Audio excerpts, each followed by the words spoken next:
Halo semuanya, selamat datang di channel YouTubeku, sebuah vlog yang akan banyak bercerita tentang berbagai hal yang berkaitan dengan desain, pengalamanku, dan desain grafis itu sendiri. Video ini adalah bagian dari vlog yang ke-6, lanjutan dari video sebelumnya, dan lebih tepatnya video ini adalah vlog ke-6 bagian kedua. Jadi kalau teman-teman belum menonton video yang sebelumnya, sebaiknya tonton dulu deh.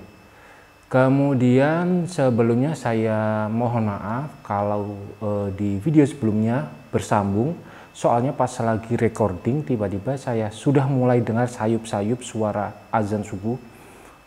Jadi ya harus di stop dulu dan dilanjutkan lagi di hari berikutnya. Oke teman-teman, dan ini adalah lanjutan ceritanya.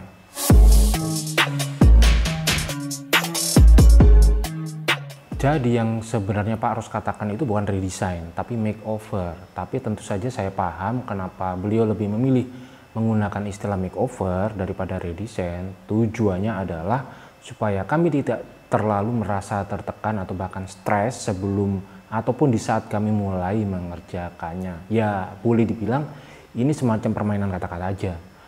Mendengar omongannya yang seperti itu ya tentu saja kami kaget karena ini skala proyeknya bukan main, apalagi latar belakang teman saya itu bukan desainer industri tapi desain produk dan tidak pernah sekalipun mengerjakan proyek desain mobil. Ya gimana nggak shock coba, apalagi kami berdua tidak punya latar belakang keilmuan di bidang ini, sedangkan desain mobil itu melibatkan begitu banyak cabang keilmuan.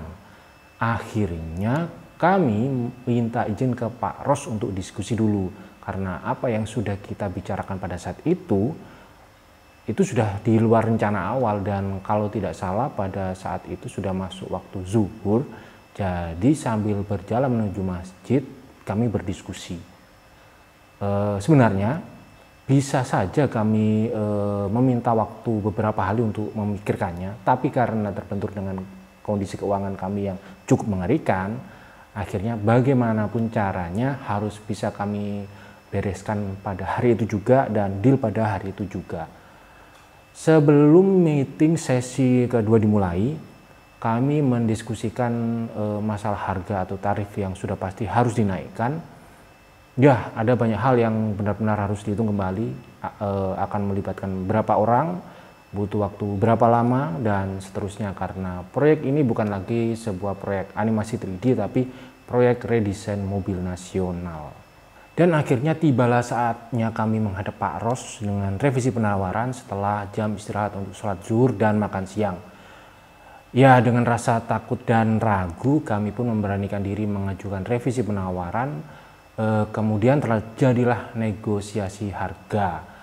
Ya, kami sadar diri dengan latar belakang, pengalaman, dan pengetahuan yang kami miliki pada saat itu.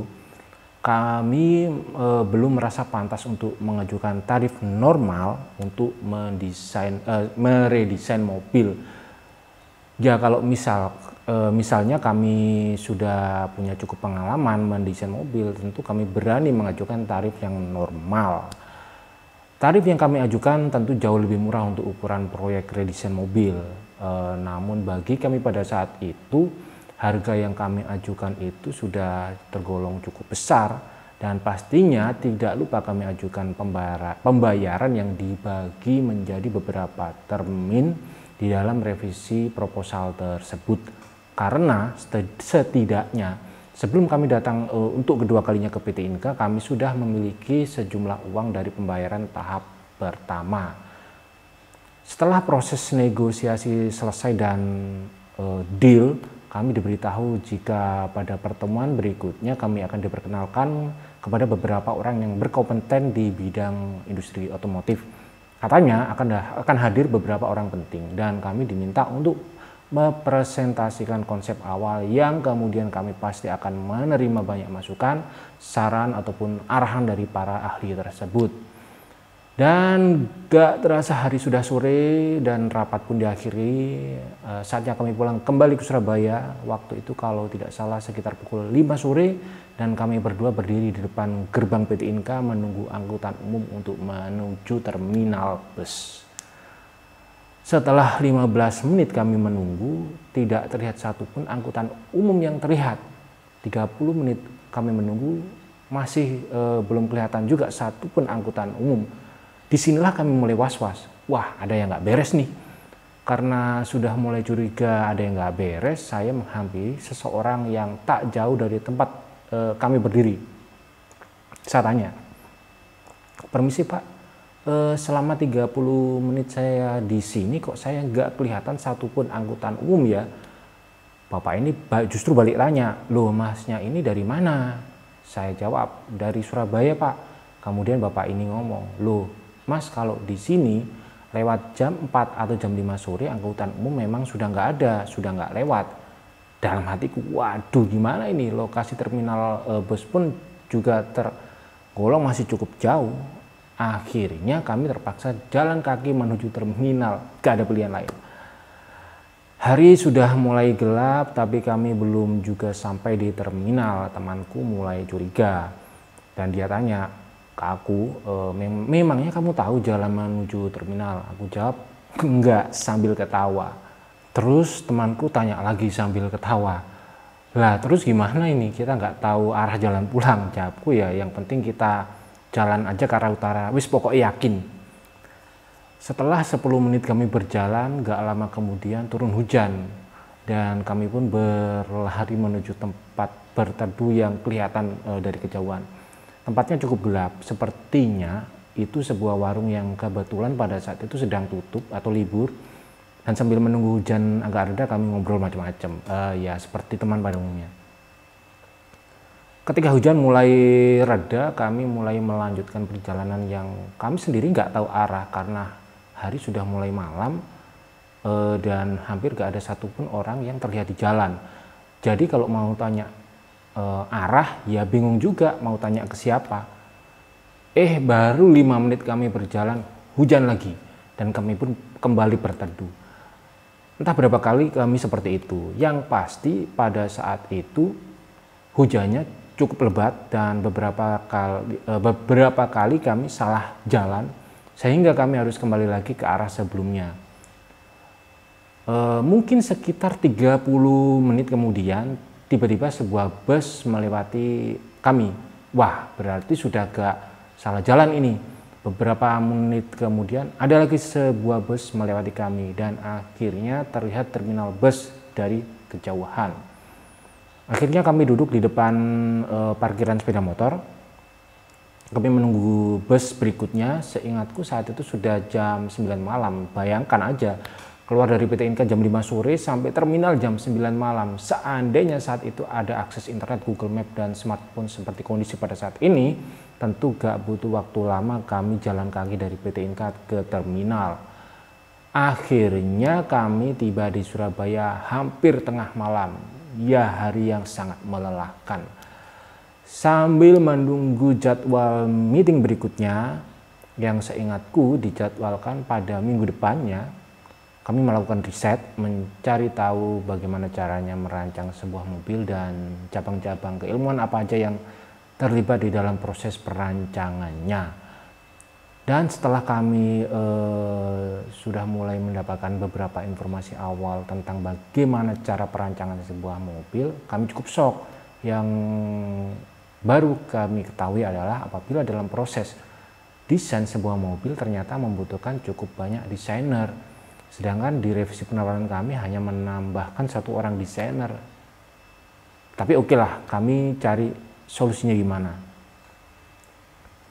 Dalam proses desain sebuah mobil ternyata ada seorang desainer yang khusus merancang jok mobil, dan ada yang khusus merancang lampu, dan ada yang hanya fokus merancang tampilan secara keseluruhan, ada yang khusus merancang dashboard, ada yang khusus merancang mesin, dan sebagainya.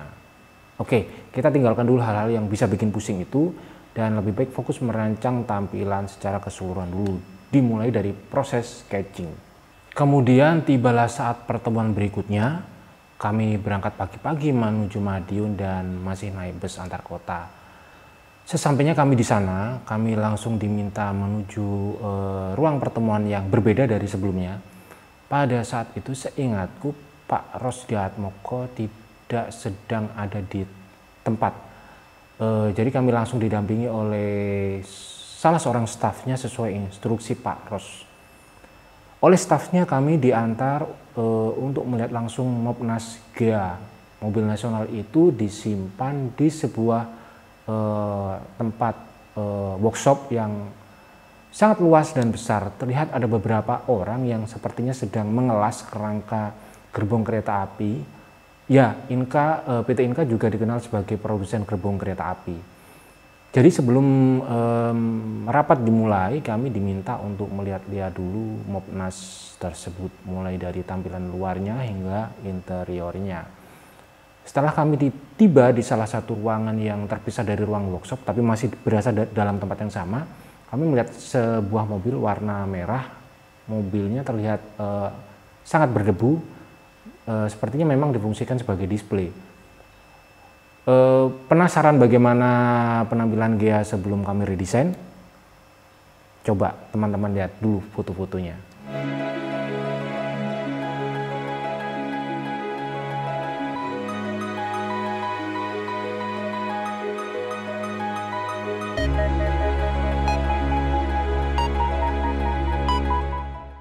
Ya, itulah wujud Mopnas Gea dan kami ditugaskan untuk meredesain atau mendesain ulang mobil nasional itu. Awal mulanya kami kira Mopnas ini masuk kategori city car jika dilihat dari ukurannya dan daya tampung untuk penumpang. Tapi ternyata persoalan ini masih diperdebatkan apakah Gea akan menjadi sebuah city car atau mobil niaga. Setelah saya merasa cukup mengambil banyak foto untuk membantu proses redesain Mopnas Gea, kami menuju ruang rapat untuk kemudian bertemu dengan beberapa orang yang berkompeten di industri otomotif nasional. Beberapa saat setelah kami menunggu, terlihat beberapa orang berdatangan dan kami pun memperkenalkan diri. Beberapa dari mereka ada yang dari Toyota kalau nggak salah atau Daihatsu, dan dari beberapa perusahaan lainnya. Namun yang menarik perhatian kami adalah ada seorang mantan engineer Ferrari. Ya, mobil Ferrari yang terkenal itu. Ternyata untuk menjadi engineer Ferrari itu harus sekolah dulu untuk mendapatkan lisensi sebagai salah satu syarat untuk bekerja di Ferrari. Dan seingat kami, beliau adalah kakeknya Moreno Suprapto dan Ananda Mikola. Ya, pembalap nasional dari Indonesia itu. Atau mungkin beliau itu ayahnya Moreno ya. Maaf agak lupa, soalnya kejadiannya udah sangat lama, 11 tahun yang lalu. Tapi yang pasti kami memanggilnya Pak Suprapto. Di dalam ruangan itu kami semua berdiskusi akan masuk kategori apakah Gea ini. Masuk kategori city car atau masuk kategori yang lainnya. Tapi tentu saja kami tidak hanya berdiskusi tentang hal-hal itu aja, namun ada begitu banyak hal. Misalnya tentang aerodinamika dan sejumlah hal teknis lainnya yang mengakibatkan harus ada penyesuaian lagi di dalam proses redesign. Jadi di dalam proses diskusi tersebut kami mendapatkan begitu banyak pengetahuan baru, informasi-informasi baru, ilmu-ilmu baru yang tidak mungkin semuanya saya ceritakan di dalam video ini karena ini lebih ke soal etika. Dan pada saat itu kami juga baru tahu apabila setiap kategori mobil itu ada ukuran standarnya. Mulai dari ketinggian, lebar, dan panjang. Jadi ada semacam standar nasional. Tapi saya lupa namanya apa kalau di industri mobil. Maksudnya gini, kalau sebuah mobil dirancang, didesain tidak mengikuti ukuran standar, maka surat izinnya tidak akan bisa keluar dan artinya adalah mobil tersebut tidak akan bisa dijual di pasar. Jadi selanjutnya harapannya ketika kami mendesain ulang Mopnas Gea, kami harus bisa mengikuti standar tersebut. Dan di dalam ruangan itu kami juga mendapatkan sejumlah masukan, saran dan arahan. Salah satunya adalah ketika kami merancang antara lampu depan, bodi samping mobil hingga lampu belakang mobil harus ada flow-nya, harus mengikuti flow-nya. Jadi selain mempengaruhi aerodinamika mobil, juga turut memperindah desain mobil. Selain itu, kami juga mendapatkan saran yang cukup menarik, yaitu dalam proses desain kami juga harus mempertimbangkan faktor atau aspek kemudahan dalam proses produksi. Jadi maksudnya adalah jangan sampai desainnya luar biasa bagus tapi ternyata proses produksinya nggak mudah, nggak gampang. dan itu bisa mengakibatkan membengkaknya biaya produksi. Jika biaya produksi membengkak, maka margin semakin tipis atau harga jualnya justru bisa semakin naik.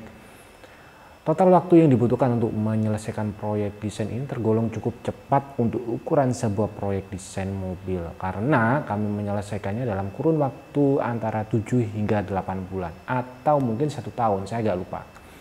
Dan dalam proses desain pasti ada revisi-revisi yang harus terjadi berulang kali, dan kami harus mempresentasikan hasil atau progresnya itu setiap 2 hingga 3 minggu sekali di Madiun, di PT Inka. Nah, sekarang teman-teman kan pasti penasaran bagaimana hasil desain finalnya. Coba teman-teman lihat bagaimana desainnya.